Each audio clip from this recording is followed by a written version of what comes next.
ஜெர்மனியின் கோலோன் பல்கலைக்கழகத்தால வழங்கப்பட்ட பழங்கால ஓலைச்சுவடிகளை முதலமைச்சர் ஸ்டாலின் ரோஜா முத்தையா ஆராய்ச்சி நூலகத்திடம் ஒப்படைச்சிருக்காரு.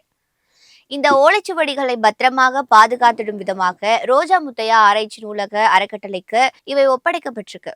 இந்த ஆராய்ச்சி நூலக அறக்கட்டளையின் அறங்காவலர் பாலகிருஷ்ணன், இயக்குனர் பிரகாஷ் சுந்தர் ஆகியோரை தலைமை செயலகத்துக்கு வரவழைச்சு முதலமைச்சர் ஸ்டாலின் அவர்களிடம் வழங்கியிருக்காங்க. அண்மையில முதல்வர் ஜெர்மனிக்கு சுற்றுப்பயணம் சென்ற போது அங்கு புகழ்பெற்ற கோலோன் பல்கலைக்கழக தமிழ்துறை நூலகத்திற்கும் சென்றாரு. அந்த நூலகம் பழந்தமிழ் இலக்கிய சுவடிகள், பல முதல் பதிப்புகள் என 40,000த்திற்கும் அதிகமான அரிய தமிழ் நூல்களை கொண்டதாக இருக்கு.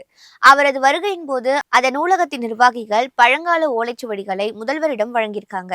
அப்போ முதல்வர் ஸ்டாலின் அந்த நூலகத்தையும் பார்வையிட்டு மகிழ்ந்திருக்காரு. அரிய தமிழ் நூல்களை பாதுகாக்கும் புகழ்பெற்ற கோல நூலகம் தொடர்ந்து தடையின்றி இயங்கிட வசதியாக கடந்த 2021ஆம் ஆண்டு முதல்வர் ஸ்டாலின் உத்தரவின் பேர்ல தமிழக அரசு மூலம் அதற்கு 1,25,00,000 ரூபாய் நிதி வழங்கப்பட்டது குறிப்பிடத்தக்கது.